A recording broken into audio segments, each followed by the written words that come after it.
As people continue to arrive, Amy, you're going to give a brief overview of our work that we're doing as a result of the Erasmus grant. Is that right?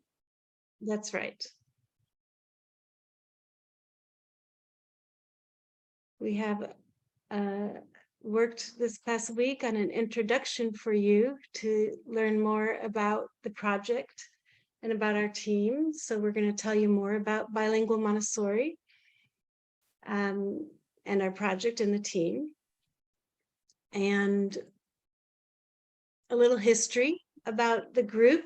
It all came about in 2020 from the many conversations that have been happening about seeking information about practices for Montessorians working with more than one language in their schools. In fact, the seed was planted in the 2019 Lead Montessori Conference open space session that you see in the photo. This was the origin of Bilingual Montessori. Currently, as I'm sure you all know, there is little training to support this work, so everyone is out there on their own trying to do their best.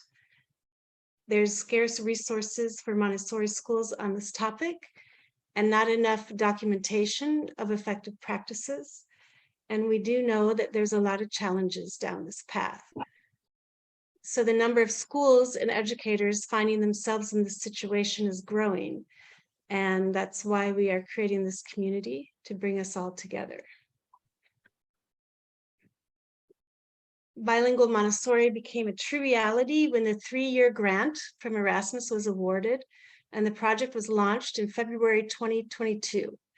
Some of you helped us by submitting letters when we were applying, stating that you feel this project is very needed, and we thank you for that, and we want everyone to understand that from the very beginning, this has been a community project.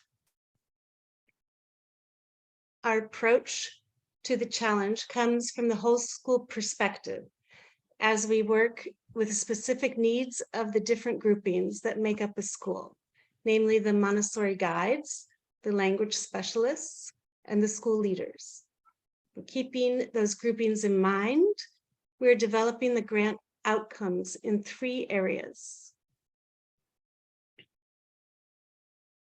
First, we're creating a design process field guide that will share effective classroom and administrative practices from Montessori schools and second language acquisition information for supporting the goal of bilingual education.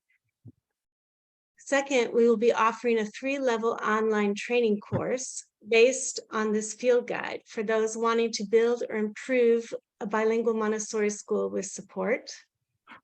Third, we are creating a community for all of us to engage, and that's what we are right here,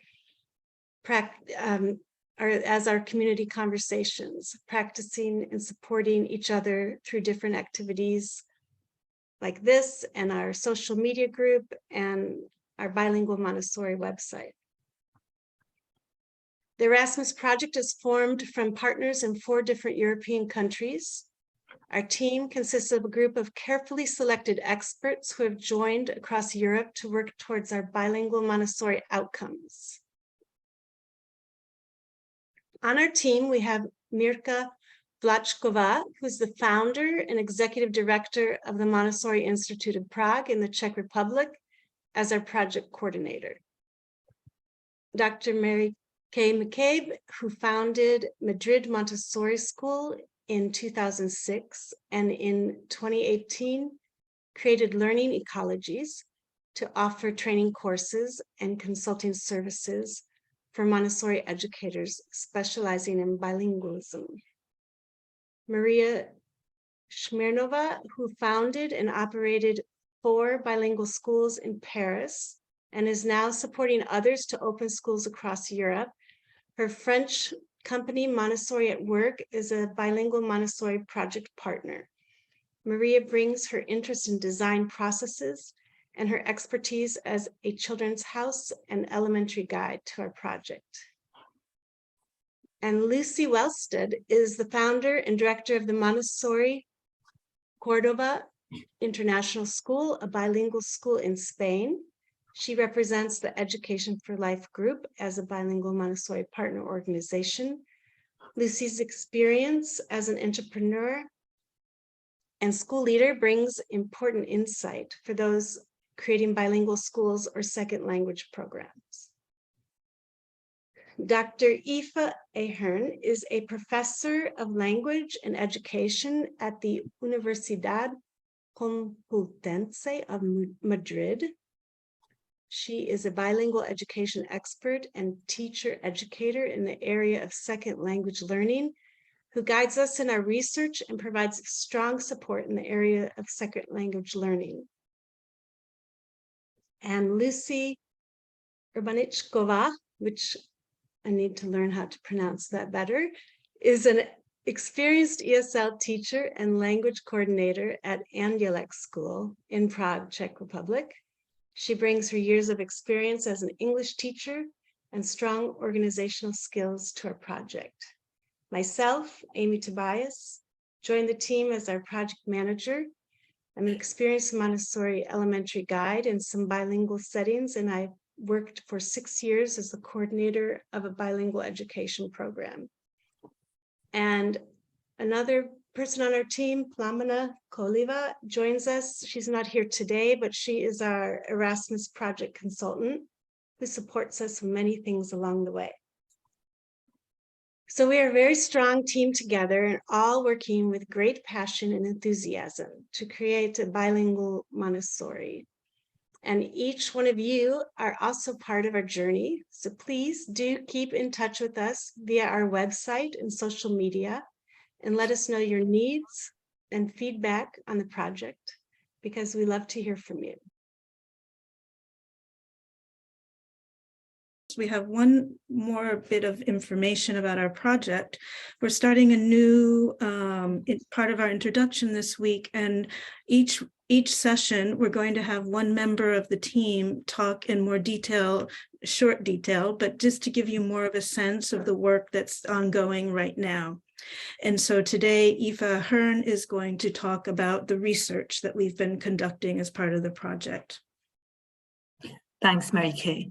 So I'm just going to describe a little bit again. I mean, you've heard from Amy's introduction where this project was born and how. I'm going to kind of fill in a bit more about the research we've been working on and where we are at the moment, as Mary Kay said. So this bilingual Montessori project was designed to serve educators who are searching for inspiration on how to create an effective elementary school bilingual program, whether they are in Montessori or not. And also to educators who are searching for a way to educate children bilingually following Montessori principles.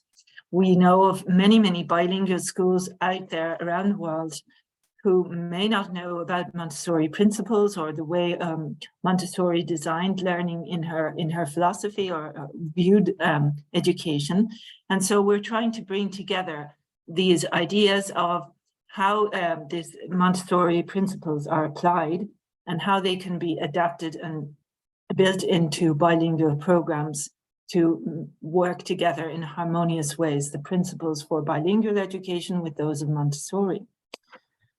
With the progress that's been made in research in general so far around educational practices and which educational practices are effective connected to language development, and also in general, experts have found more and more evidence about how Montessori educational principles can be proven effective and are being proven effective through experimental studies. For example, the fact that being interested in learning and having feelings of control and agency over your life and your learning processes fosters improved learning and well-being in every individual. And these are facts that have been demonstrated in plenty of research on child development and on learning and accepted. These are principles accepted. I can't cite the studies now, sorry. These principles are accepted by teachers in all kinds of schools and perspectives. So we'll come back to the citing issue. The importance of language learning in situated, meaningful contexts is widely acknowledged, from many, many educational points of view. In successful curricula, national curricula and educational systems around the world, as is the need for developmentally appropriate, child-centered approaches to schooling, like the Montessori approach. The challenges facing humanity nowadays, such as the need to treasure and protect nature against unsustainable and careless behavior from people, and the need to value human qualities like curiosity and creativity that distinguish us from robots and artificial intelligence, and will allow us to fight against increasing inequalities, and these kinds of challenges require deep educational changes. And this is why we hope our work will contribute to helping educators be successful in facing these challenges of providing children with strong language skills necessary in more than one language, and guiding them in using those skills to think critically and communicate around messages they're receiving from all kinds of sources through our screens and through our societies. Who is creating these messages and why? So languages are very important. They're a vehicle for learning across the whole spectrum of educational topics. For our project goal, which you can see is not a small goal, we have plans to publish a freely accessible design process field guide for building bilingual programs, as Amy mentioned. And this guide is being inspired by the good practices of Montessori elementary schools around the world, which we are in contact with. We're also designing this training course that Amy mentioned. Both this guide, the field guide, and the course are being created to offer training and guidance, as I said, to school leaders, teachers, Montessori guides, and language specialists. Our study that we're conducting, that we have been conducting, and that we're using as a source of information to inform the field guide that we're writing, has some particular objectives to identify good practices in Montessori bilingual education. And so by identifying them, we are describing them and making them understandable to educators from other educational perspectives, and also to identify the contextual variables that make practices effective in a particular school community. For example, language profiles of the pupils at the school and the families in the school community, the sociolinguistic setting, whether it's a monolingual society or a multilingual community or society, or bilingual, and as well within this area of the resources, of the specifics of what makes practices appropriate in a particular context. We're also considering the resources that each school may have available, human resources, who are the people that are working in this educational community together, what kind of material resources, learning materials, and the profile of the staff members, of the human resources of each school. So to find all these kinds of information, we've designed some interviews, and Mary Kay McCabe has been interviewing bilingual or multilingual school staff members from different contexts. Our team is writing the guide, the design process field guide, and identifying content and learning activities to create the training course that we will be offering to everybody free, coming up soon. We're in the middle now of the writing process and facing the challenge, really, of fitting in basic information that educators need to know about how children acquire second or additional languages, how they learn and develop over time, and depending on different factors in the area of languages, how to organize a school for effective bilingual education, materials, the prepared environment, and other topics like these. And with all this information that we're trying to put together, it's difficult for us to find limits to what we'd like people to be informed of and about, and for ensuring our guide provides the much needed information people are searching for without reaching over 1,000 pages. At the same time, we're analysing the wealth, the riches that are coming from stories from schools and educators and from you at the community conversations, and ideas for how to organise the guide and organise and guide children's multilingual or bilingual learning that's coming from these interviews as well. The community conversations and fishbowl webinars that we held last year or earlier on have also offered us guidance thanks to the input from audiences from around the globe. We've had hundreds of people connecting, and we're sharing stories, we're listening to stories, challenges and reflections from all these participants and all of you. And we're trying to listen really carefully to you and to build your stories into our work on that can be used to guide others. And so we have the questions and the problems that people are discussing in our minds when we write our guide and when we design the course. We meet periodically online from different locations, and twice yearly we attend deep dives. And our next one is coming up in Cordoba, where we hope to have completed a large proportion of the first draft of the guidebook, and then we'll be discussing what's been done. And we have the privilege, we've had the privilege in the previous deep dives too, of hosting expert guests who are helping to orient this whole process and bring us all together and guide us in our writing and in the design of the course. So the next deep dive will be where we'll focus our energy on giving shape to the text of the guidebook, and then we'll be working on the design of the course.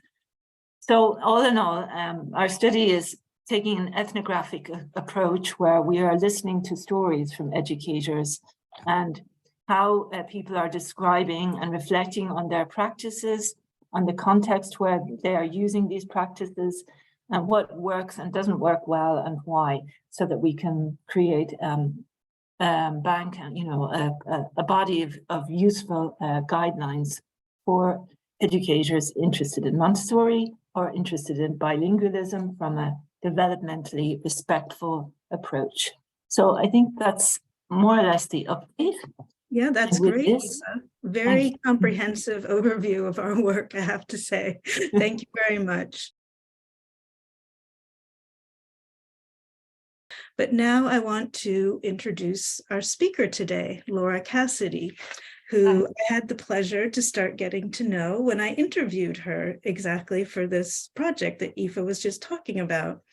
I'd heard about her and I knew that she had a lot of experience. Laura worked, she's from Scotland, and she worked for 7 years in multilingual, multicultural public schools there. And then she worked for 2 years for the Edinburgh Council, supporting teachers who had multiple languages in their school, supporting their teaching strategies. Then she became a Montessori guide, and this is her 4th year working as an upper elementary guide at Cordoba Montessori School. So she has an amazing amount of material and ideas to share with us. So I'll just turn it over to Laura to begin to present, and we'll take it from there. So hello everyone. I wanted to start first of all talking a bit about what the group was like that I came into when I arrived at Montessori Cordoba. I've been the guide in this class now for 4 years, but our project is relatively new. So when I first started in the class, there was a lot of Spanish going on. English was most definitely the second language, and Cordoba is quite a small city in the south of Spain. So most of the children in the class speak Spanish at home, and then the English experience that they get is when they come to school. So I arrived and I had this beautiful classroom and lots of beautiful Montessori materials, but I felt that to meet the needs of my children in my class, they needed extra input and additional support. One of the challenges I found was, wanting always to stay true to Montessori and to follow the child, but at the same time recognizing that in order to ensure language progression and exposure for these children, they needed some extra input. And we also in the beginning had a model where we had one Spanish speaking guide and one English speaking guide, or kind of variations on that. But what we found was that the children tended to lean towards their native language guide and materials. So they developed a closeness with the Spanish guide because it was their mother tongue, and that English kind of didn't have the profile that we felt it needed in the classroom. Mm-hmm. So to me, it felt like quite a lot of challenges, but also, it's really interesting to me. So over the last few years, I've tried to bring in the things from my experience in Scotland and in other places, and use that to complement what the Montessori method. So there are several things that I think make a big difference. For what I was trying to do was raise the English profile in my classroom, but also stay true to Montessori values. So I'm just going to share my screen. And Laura, can you think off the top of your head of like a point of conflict between those two things in the beginning that you felt like, oh, I have to figure this out? Yeah, for me, for example, in the beginning, especially when the English level was quite low for a lot of the children, trying to use certain materials just didn't feel like it was working. So for example, using the grammar boxes, while I recognize that they're a great material, if I was working with children who didn't have a high enough level of English, I was teaching a double lesson. So I was having to teach all the vocabulary before I could start to teach the grammar point, which meant really long presentations, and they could potentially, we know with second plane children that short and snappy is what works best. So I felt like it wasn't working, and they did too. So for me, that was a challenge because, I wanted always to use the materials that I had and be true to the methodology. But over time, I made my peace with the fact that being true to Montessori is also about following the child, recognizing what their needs are, and adapting to them so that they feel like they can have success in what they do. So I think always, in any learning experience, but also especially when you're learning a second language, children and adults can feel inhibited when learning and self-conscious. So it's always tailoring exactly whatever we're doing to be at exactly the right level for them, so they feel like, oh, I can do this. Right, Otherwise exactly. they get turned off or they feel self-conscious. Right. Great. Could you make your screen full screen so we can Sure. really see the image as well? Can you see that?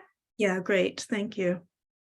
So this is some photos of my lovely class. And really these photos are an example of what I think is the most important thing when learning a second language, which is the kind of cultural norms of the class. And, the idea that like English, this is what we do here.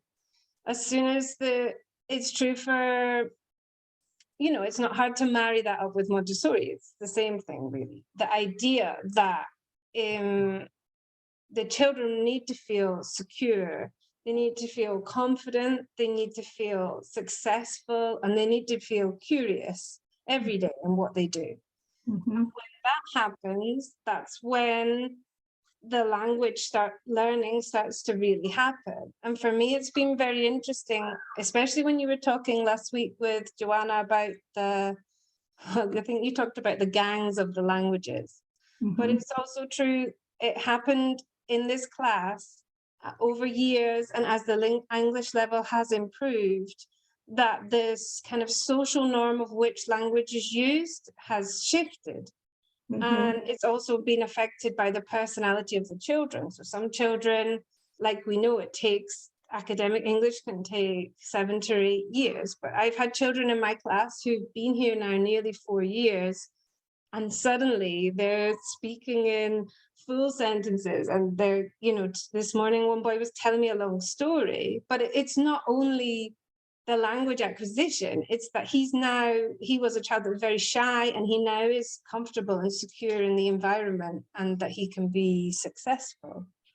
Yeah, and maybe we should just pause for a moment and just explain a bit more the profile of the students that you have, because while your school introduces English from infant community, your experience, since you've been there, since it's a new and growing program, so you had some children who'd been there since infant community, but you also had a lot of children who were joining later to the school, so coming in with little or absolutely no English. And so I think it's important people understand that factor as well, that with what the kind of the breadth of the challenge that you were facing. And now, do you have any children who speak English outside of school? I have a couple, Mhm. but the majority speak English only at school. Okay, I think that's helpful for people to know. As the years go on, gradually the English level is rising because the children have been in the school in an immersion experience for longer. Mhm. So we know that it works.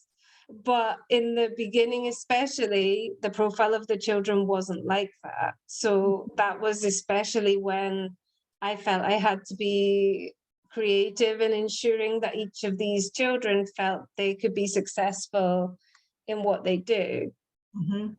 We never insisted that the children had to speak English. We encourage it, but we don't insist. The children, I always speak in English. And my assistant always speaks in English unless he's helping with Spanish work. He's a Spanish speaker, but he speaks fluent English. And we found that also with this, the children, as they became comfortable and didn't feel a pressure to speak in English, they were used a lot of Spanglish and still do. So they'll say, I'm going to throw this in the basura. And and without pausing, like they just go right on and say those things. And what happens then is that those children are comfortable and they know that it's okay to just give it a go. And they'll get the word bin in another moment, because bin, we're going to use that word enough times that they'll get it. But it's that way of playing with grammatical structures as well, and just feeling like like feeling that language can be fun, and playing with language is something that we encourage. And Mhm. because I always speak English, and so does my assistant, but they know that Ricardo, although his English is very good, sometimes he'll say, how do you say this word? Or how do we say this? So they recognize as well that Ricardo is also in a learning process with a language. And they have heard me speak Spanish, because I speak Spanish at the gate with their parents or in different scenarios. So they know as well that my Spanish, I'm also learning. And that's fine. That learning a language is not something where one day you say, well, that's it, tick. Everybody's on their journey and we're all in it together. Yeah. We often use the children as well as translators in those situations. So if I'm in a presentation and we get stuck with a word and nobody knows how to explain or translate it, we will say, well, who could find this out, or who knows it? And we can use one of the children to help in that role. And I think that really helps create the sense of community that Maria Montessori talks of as well, that we are all in one group and we're all in this journey together. And everybody's at a different point, but that's fine. We're all where we need to be. Mhm. So that kind of links into the next thing I had, which was how I use the organization of adults in my room to to raise the profile of English in a way that feels natural. As I said, we always speak English with the children in all situations, and the children are used to that. And like I say, one of what I mentioned with my example before is also the importance of just being patient. That over time I've experienced that you'll have some children who walk in the door the first day and they're going to speak English with the 3 words that they have, and they're just going to say them as many times as they can. And then other children who don't feel confident to say anything in English for years and years until they can answer you in a beautiful sentence. And that's fine too. But as the guide, I think that's something I've learned with experience, that in the beginning, maybe I was more concerned about that, whereas now I just trust the process a bit more. One strategy that in the circle, so you can see us in the circle there, I always speak in English for the circle, and I don't translate as I go. So that's one experience where the children are expected to pay attention and try to get the gist of what's going on. It gives them that experience, which I've had many times in Spanish, where you just have to listen sometimes for the words you know, and eventually you get together what it means. And that means sometimes you don't understand until later what the thing that was said before is. And in the beginning, we used to translate more. So I would speak and then Ricardo would translate it. But what we realized is nobody was listening to me. Right. They're just waiting for the translation. Ricardo to tell them, because that's a lot easier. So that's the kind of general rule. But having said that, the children know, especially the ones with the lower level, that at the end of the circle, they can put their hand up and say, I need a translation, I didn't get that. And in that moment, another child has the opportunity to translate for the rest of the group. We also, they can also know at the end of the circle, they can go and ask Ricardo and say, I didn't get that, if they want to do it in private without showing everybody they didn't understand. Another trick that I have in the circle is when I ask a question and they have their hands up, I choose carefully who answers the first 2 times. And if I choose a child who speaks good English and I know will probably answer in English, it sets a tone so everybody else in the circle then answers in English and gives it a go. Whereas if I choose somebody who speaks, which more likely to answer me in Spanish, then everybody starts answering me in Spanish, or more people. So it's only a small thing, but it just changes again the cultural norm of like, this is how this works. This is how we. The other thing I do with the kind of how it works with Ricardo and I is that he spends a fair amount of his time supporting reading and supporting games in English. In the beginning, I observed that even where the children were discussing an English book or they were playing a game in English, if there wasn't an adult present, they had a tendency, which is completely normal, to switch to their social language and speak in Spanish. So his role when he's working with the kids in those small groups for a short time is really to facilitate conversation, to keep the language of discussion as English. And then that way they have natural conversation in English and opportunities to speak as well in a smaller group. Just stop me, Mary Kay, if you think. No, that's great. That's great.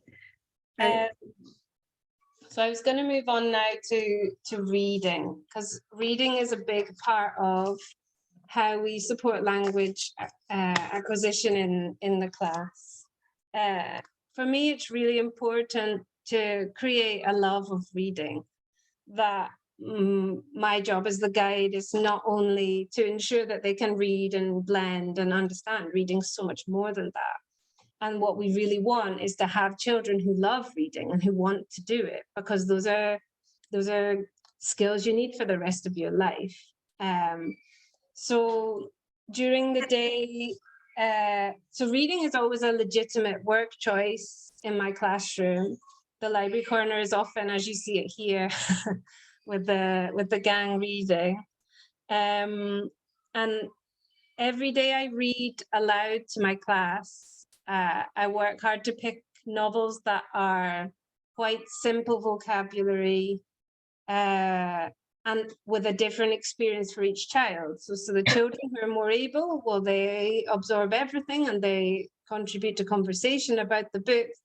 But it's fine if some people don't understand and the words are washing over them. During that time, they can also draw or do handiwork. It's a relaxing time for everybody. Mhm. I find the children really engage with it. They really enjoy that time together. Can you tell us what book you might be reading now, just to give us an example, or one that you read recently? I really recommend Wild Robot. I don't know it. Very good one. It's really simple, and and the chapters are really short, which Okay. I like that too. But Yeah. it's about a robot that ends up on an island, and then it looks at the kind of idea of robots and if they fit in nature and are there parallels. So it has like a really big picture, but then it's also a really simple story too. Yeah, it's a great book. Okay. So yeah, and then silent reading they do every day after lunch as well. So after they finish lunch, they have this photo where they're all lounging around down there. That's them all enjoying a book after their lunch. And it took a while to insist on like the quietness of it and the focus on a book. But now it's so that just works like a dream, and it's such a pleasant part of the day. Well, So that's what I was going to ask, because I know that I've seen that sometimes it is hard that, not all the children, but some children will just want to use that time. There's more of like a play time, and then it kind of takes on a different tone, let's say. Do you have any suggestions on how to help the children take advantage of that time for what it's meant for? yeah, I mean, that is one time where I'm quite strict about how it works, and it took a lot of time to get the routine in place. So Okay. in September it didn't look as idyllic as it does now. It meant that I would encourage them, like, oh, have you seen this book, or why don't you try this one? And they know that the rule is really clear. You can choose whichever book you want from the library. You can bring a book from your house if you want to, but you need to spend that time alone and focused. It's only a short time. And I think, that's when the magic happens with the reading for me. That's when you see them really getting into it. Because I also remember when I interviewed you and I was asking you, when you were telling me the profile of the students, and I was asking you, how do you support their growth of their vocabulary? And you said through reading. And I just thought, oh, wow, that's brilliant. It's true as well that you can see, maybe you can't see that well in that picture, but we also have quite a few graphic novels that they really enjoy. There's like the Babysitters Club and a few others. So those kind of books are really great because you don't need to understand every word to understand the story.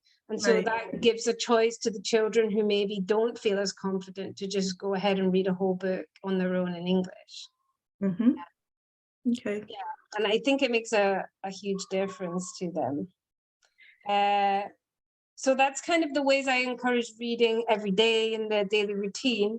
But then in addition to that, I also use a couple of leveled reader systems.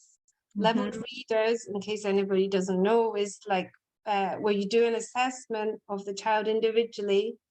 And I have here, hang on. So this is the assessment tool that we use, which is RazKids or Reading A to Z. Is a really good website. I'll talk about it in a minute. So in this assessment, for example, there's one for every level, and you ask the child to read the text. And then the teacher the child doesn't see it, the running record. So as the child's reading, if they make an error, you mark it on the paper. And if they self-correct, you mark that as well. So you can see as you go how that child is doing. And for me, it's so important as well that the self-correction is recognized there, because lots of us, when we read a new word for the first time, maybe need a moment. And then at the end of the text, we discuss it and I check for comprehension. And there's a text for each of these levels, which are here. So you can see the top is the Oxford band, which is like the Oxford reading tree colors. And then the Fontals and Pinnell, which Joanna mentioned, the F and P there, and the reading A to Z, which is RASKids. So basically, it will give you, when you do these assessments, it gives you more or less a level, a letter or a number, which you can then use to help to make sure each child in your class is reading a book at the right level for them. Mhm. So, which, as I said, is so important, because then they feel like they have success. Like, part of the reason I think sometimes children become reluctant readers is if they've been asked to read things that are too difficult for them, and then, you know, they don't want to do it. So using the RASKids, I use that to help the children in my class to be reading books at the right level together. This is the RASKids, the A to Z, reading A to Z. And this is a really great website. It has a huge range of books, and it has a section specifically for second language learners as well, focusing on vocabulary. And they have a lot, they have fiction and non-fiction, but their non-fiction books are really great and can be used a lot for the cultural curriculum. And for example, if you look at the amazing Antarctica book there, you can see it's a multi-level book. So you can have a child reading that book at level J, at level M, or at level P, which means if you have a group of children doing a project on Antarctica, they can each access that resource at their own level. So you can have children with different levels of English working together with the same material. And one thing I'll just add, because you're going to share more really great resources. Laura has prepared a very nice PDF that we'll be sending to all of you tomorrow with all of the resources she's going to mention. So don't panic that if you don't catch it now, we'll send them out to you. Fun. The other thing that's good about RASKids is that the books are printed.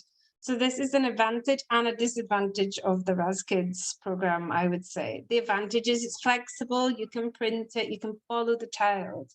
But just to be wary that it can be a lot of work for the guide to be preparing and printing the books, and they're fiddly to print the right way around and things like that. And another good thing, I don't think we talked about this, Mary Kay, but they do have an online part that can be done at home as well. So the children can read online the books at home, or they could print them at home.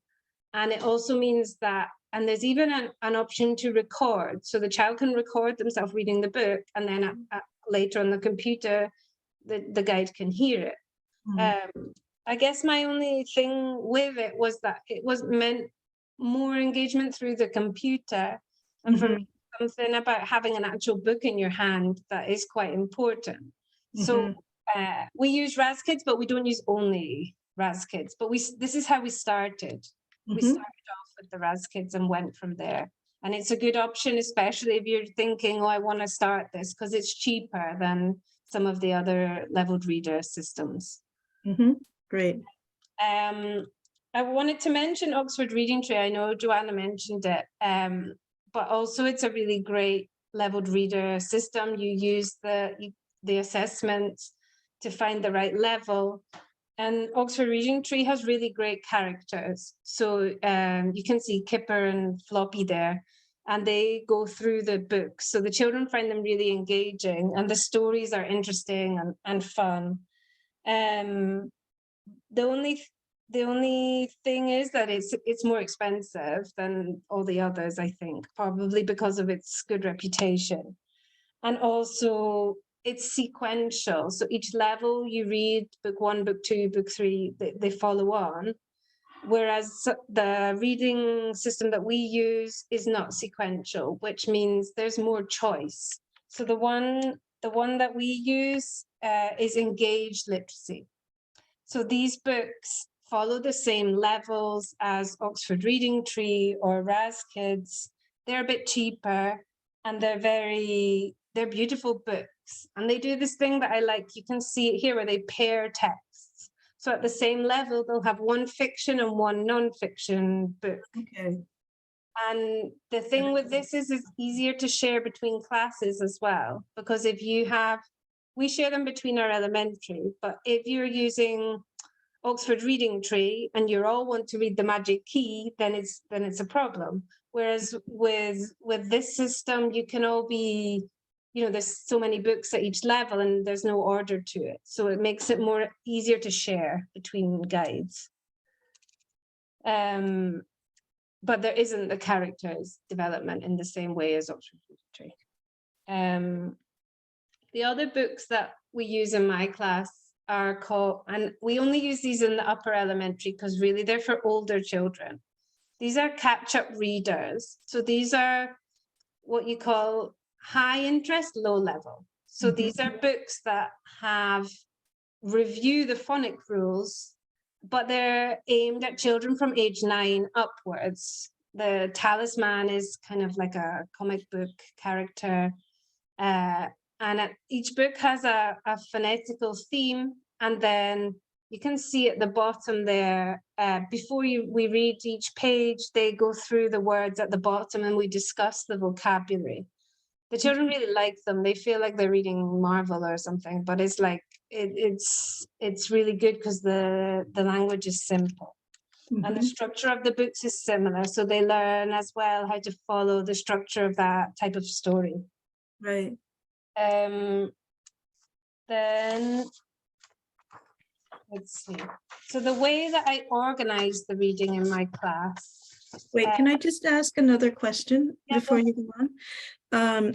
So with your leveled readers and the children are choosing books for their silent reading time, are they choosing in their level? Are they given, is that part of the instruction, or how are they choosing?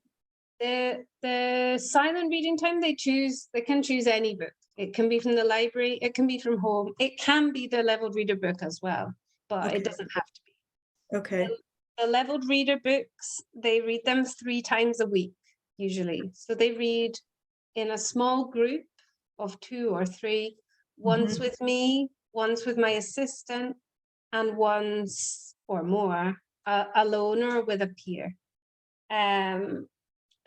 We do this really, as I mentioned before, to model the English and ensure that there's English conversation around the books.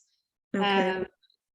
What we use, this resource is really great. This one here, I've put it's in the resources link.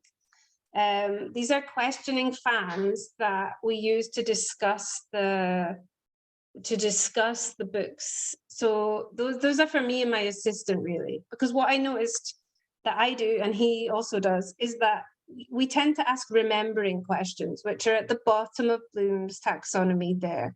So, the children are learning to read and blend, but reading really is so much more than that. It's about analyzing and applying your learning and being creative.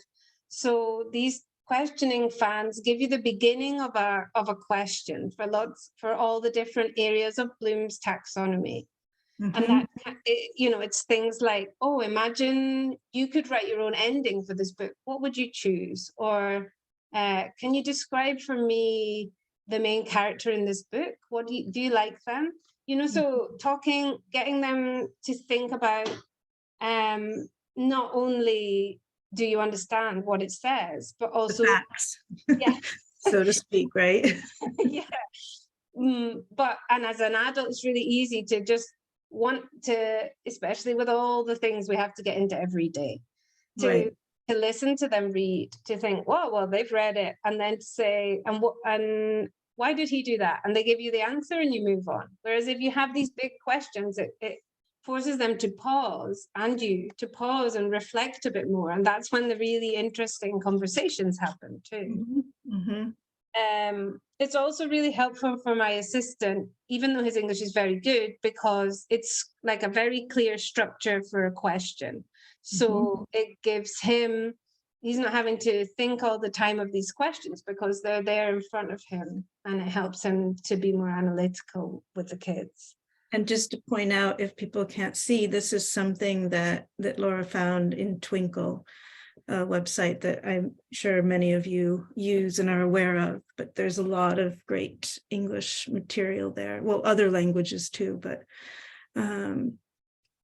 yeah, I mean, Twinkle really does have all areas of the curriculum, but for me, when I was trying to find things, like I said, that are individualized to each child in my class, Twinkle was really great in allowing me to think, well, I need this specific thing, and I can look for it, and Twinkle often has the thing that I need, and I can adapt it. So I would never advocate to use Twinkle for everything, because it's not what you want. But if you are looking at specific needs, it's a really helpful resource and saves a lot of time. So then the leveled readers continue more or less until they reach, you can see on the kind of purple on the grid on the right hand side, when they assess to this level, which accelerated reader 3.0 onwards, the children in my class can start using novels. So I have a selection of novels in my class, but they are arranged in accelerated reader levels. So I have a section for 3.0 to 3.5, another one from 3.5 to 4.5, and it continues. And this website here, Accelerated Reader, is great because you can type in the title of any book and it will give you the accelerated reader score. So it's amazing. In fact, that in my class, the books we have, I bought, you can buy like a pack of accelerated readers 3.0 to 3.5. So I ordered like 3 copies of every book, and there's a mix. But then after that, I've added to it gradually, following the children's interest. So they say, I really want to read this book. And I say, well, let's check it and see if the level matches up. And also this means that they kind of feel proud as well to go through the leveled readers, to enjoy that process, and then be like, wow, well, now I'm ready for all the other books, the novels, the books of the rest of the world, you know? And they, the accelerated readers work with we run it as a book club. So the children work in groups. I don't know, I have some photos. The children work in groups of 3 or 4, and they meet together, they work together, and they look at all the books, and they try to select one together that is of interest to all of them, that they want to read.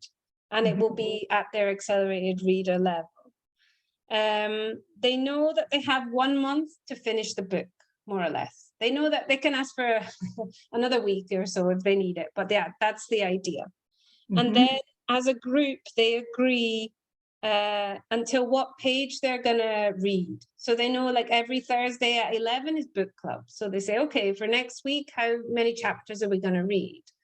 And it's interesting because they learn. So the first week they always say, we're going to read 10 chapters. And then me, and they always say, well, last week I found I was reading quite a lot.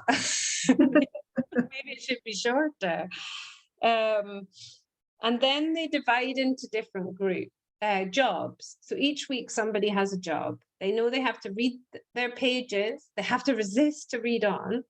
And then there's a question writer who writes questions and uses the Bloom's taxonomy fans that Ricardo and I use as well.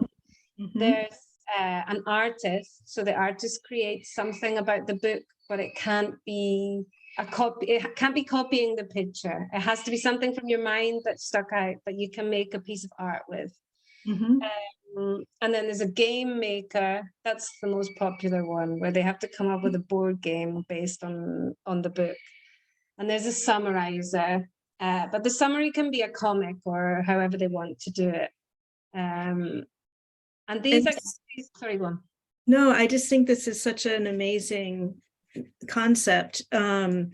So just to have an idea, how long do they tend to spend with one book, or is there really not a norm? Does it just depends what they choose and what they do with it? Usually they're with the book a month. Month, okay. Or that's kind of the maximum. Sometimes you get a really keen group who do it faster, but usually it's a month. Okay.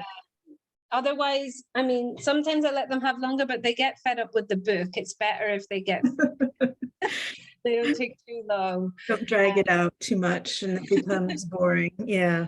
Yeah. No, but I think it's so fabulous that they're engaging and making a game. And, you know, as we know, everything that they do themselves is much more interesting and stays with them. So I think there has to be a leader as well. I should have said that each week there's a leader who like chairs the discussion. So they welcome everyone and make sure everybody takes turns to speak.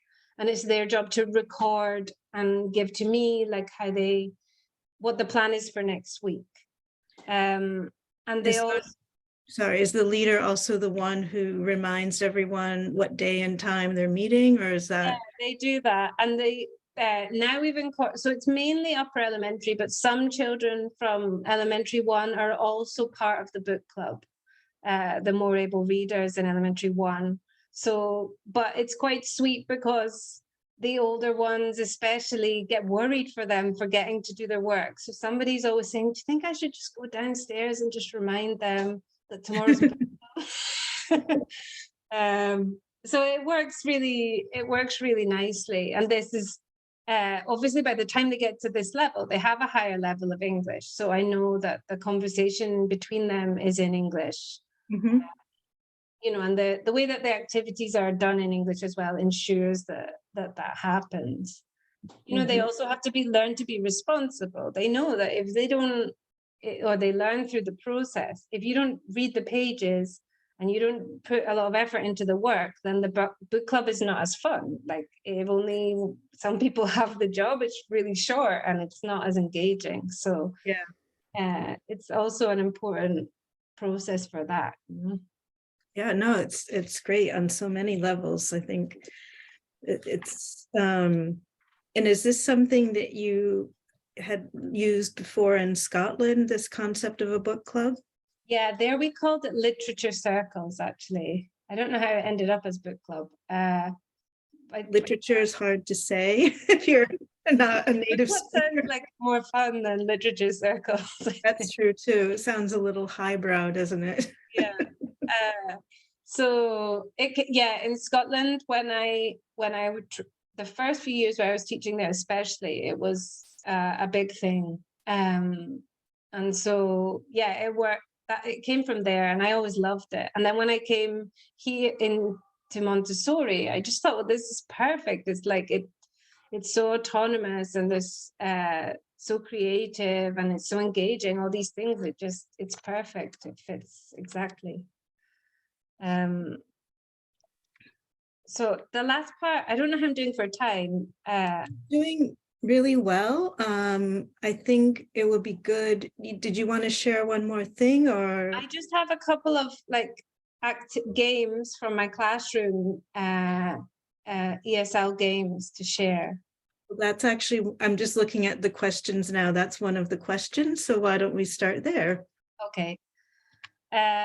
So this, in addition to doing the reading and things, another thing I do is I have like on my shelf activities that encourage English conversation and basic kind of EFLs, things that I think they need to practice.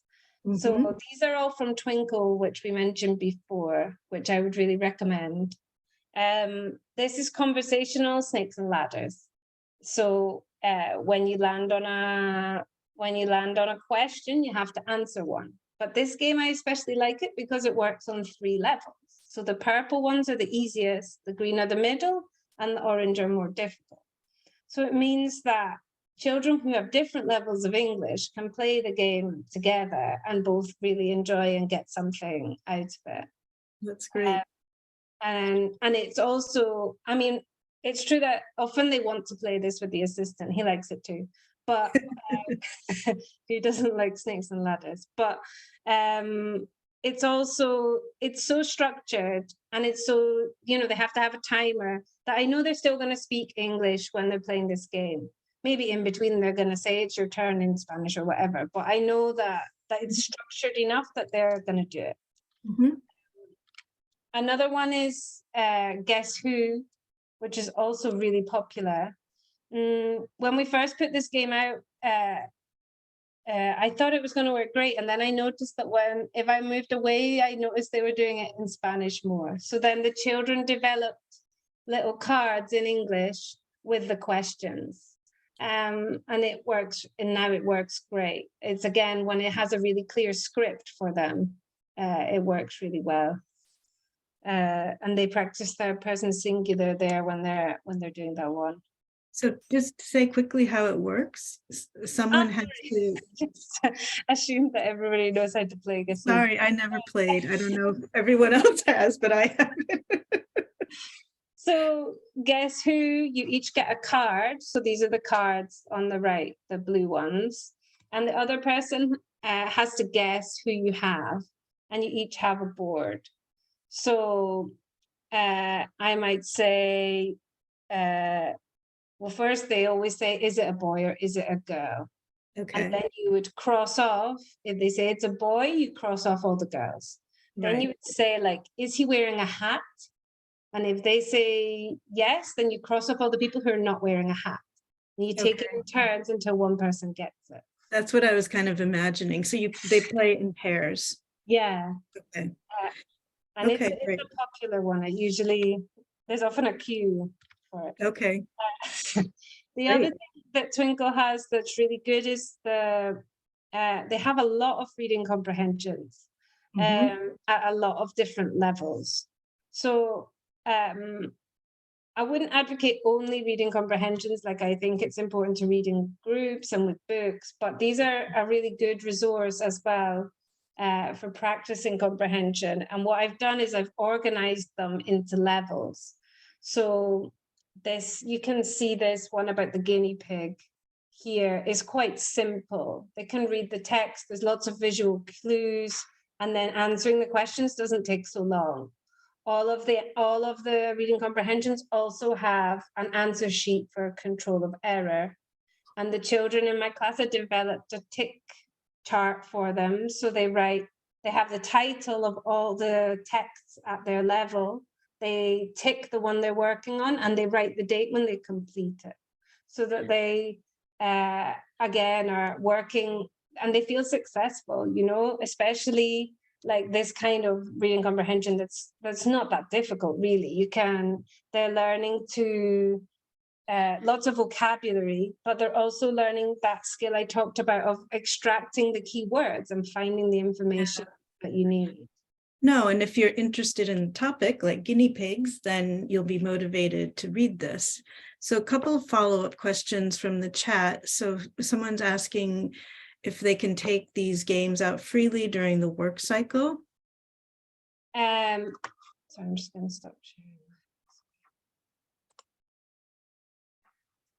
Yeah, these are a valid work choice. They have to have balance. When I do my meeting each Friday with the children, they can't have played snakes and ladders for 5 days. They have to have a mixture. But yeah, they're on the shelf and they can take them. We also have Scrabble. That's the other game I didn't mention that's really good for practice.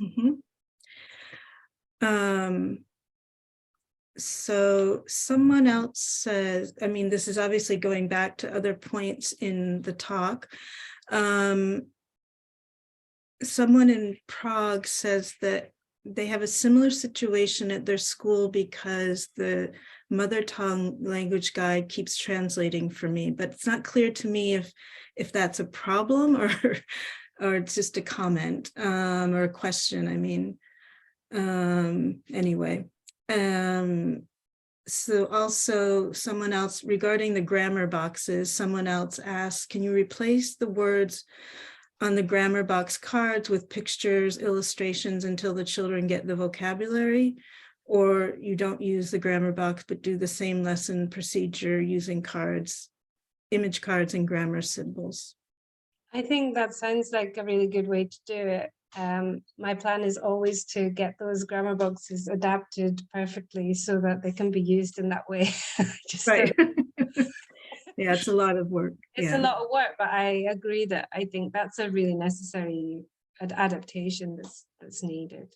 What I do is we symbolize a lot, but we don't use the cards from the grammar boxes as much because I don't find the children can access them with the level that they have. So someone else asked about silent reading time, if they're required to read a book in English or can they opt to read in Spanish? I mean, we encourage English, but at the silent reading time, they can choose to bring a book from home, and that's in Spanish. We don't. The class library is in English. If they are really enjoying a book and we're fostering a love of reading, I think it's okay if that book is in Spanish.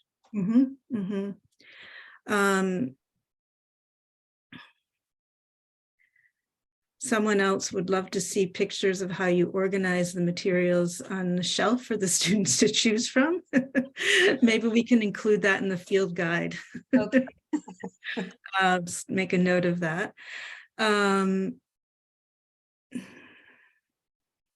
Okay, I'm just going to read. Are these worksheets and games introduced during the second and third period of language acquisition after the Montessori language material has been explored, or are these vocabulary builders that help with comprehension once they begin the grammar about sense analysis and word study chapters of the Montessori albums? These more or less run alongside my Montessori sequence. They're not direct and they're based on the needs of the children. So if I observe, for example, that a child is speaking lots and lots in English or in writing, but they're using the present tense when I think they could use the past tense more, then in that moment, I'll work more with them in the past tense and I'll include more games and things for practicing that. It's really based on the needs of the children that I have in this particular group, although obviously they're transferable for different children. Okay. I see that some people are sharing some other resources that they use in their schools in the chat, so we'll make sure to include those in our resources again that we're preparing for our field guide. And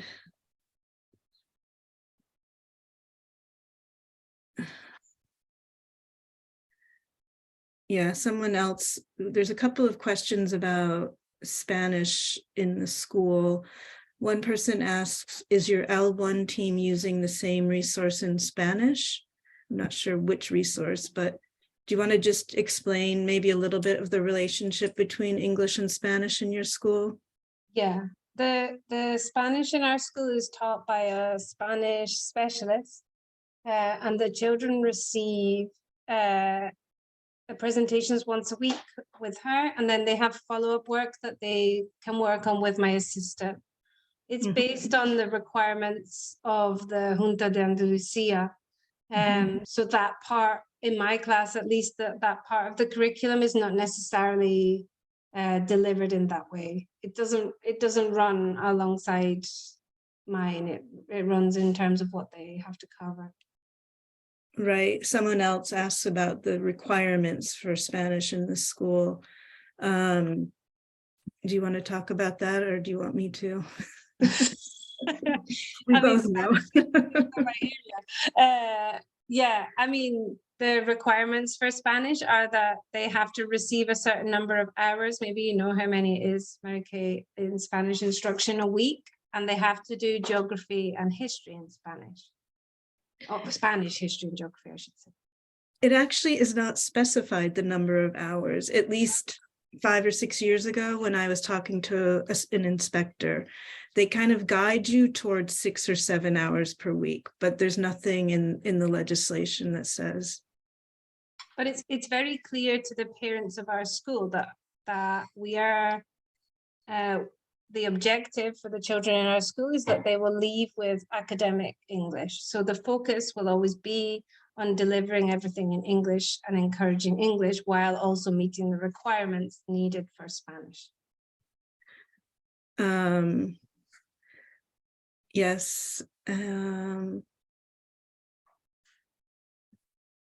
Yes, someone asked for support and materials in Spanish. And again, this is going to be part of our, well, actually next week we have our speaker is going to be speaking in Spanish. She works in a multilingual school in the north of Spain. And she's going to offer her insights specifically, again, about reading in her library. And we'll have translation into English of her talk. So you might get some resources from that, but that's something we're working on in general. So how do you give the Montessori history and science stories in English or Spanish or both? I give them in English. Like I say, in the beginning, in the early years, they were in Spanish when we had the Spanish guide and the English guide. And then we give them now in English. And what we do is we don't translate in the moment because we know that they're not listening to me. But after we're finished, I say, if anybody's not sure about any of that or they want to query something, Ricardo's here now and he's going to just explain if anybody has a question about anything in Spanish and leave everything out, and they know they can ask him a question. But the idea is that it's in English, especially in upper elementary, because they've heard it a lot of times. So maybe maybe the first year they didn't understand, but each year they've done it so many times that they get a little bit more. And it's a nice process as well. They understand more with each year that they're in the school. Yeah, and what I've seen too is that, you know, the ones who've heard it more, then they want to start helping out as well. So, sorry, I think I'll take one or two more questions and then we're going to start wrapping up.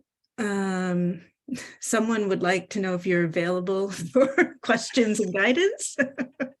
I don't know how much time you have on your hands, but I'm available. Yeah, so I think mostly we've covered the main topics. Again, people are sharing their favorite series or books in particular. So I think now we will head to the next thing that we want to do is we're going to do another mentee.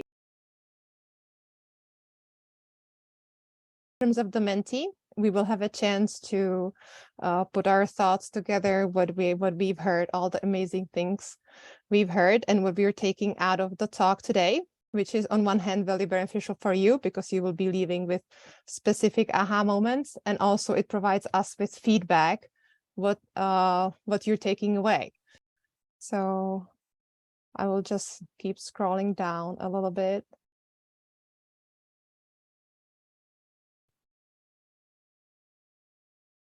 Maybe you can read a few of these out so we can.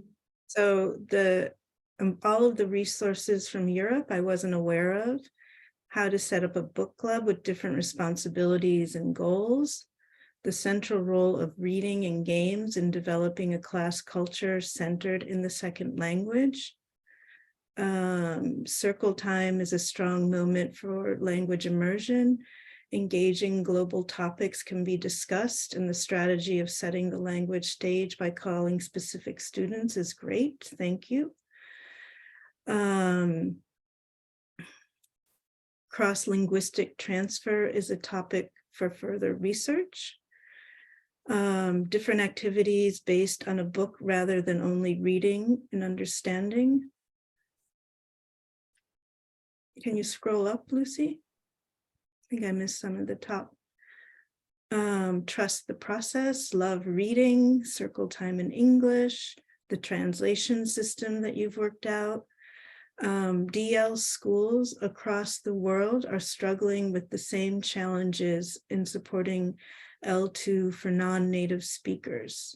I'm not sure what DL stands for. If anyone knows or can put it in the chat. Learning languages is fine. Supplementing resources. The fact that we are all struggling with the same situations around the world. Exactly. That's one of the main reasons that we're here. Asking kids who are able to answer in English first, and other children also can try to answer in English. The book club with 4 kids with different roles, Bloom's taxonomy, questions for reading, dual language, ensure conversation after reading. Yeah, I mean, these are all it, and this is the brilliance of what Laura has brought together in her environment. And as Lucy said, it's important feedback for us and for the speaker, for us in particular, because we are trying in many ways to have a sense of what your needs are so we can reflect it in the work that we're doing. So we will always share or save these and share them. So next, I just want to thank Laura, first of all, before I get to the next topic, for taking the time to prepare this and sharing the brilliance of what you're doing with a lot more people. Very much for having me. No, it's a pleasure. And I should also mention now that Laura has so much to share that we're already scheduling a second talk for her in the fall, where she's going to focus on writing in her environment and how she supports writing. So we'll let you know when there's a date. You can mark your calendar.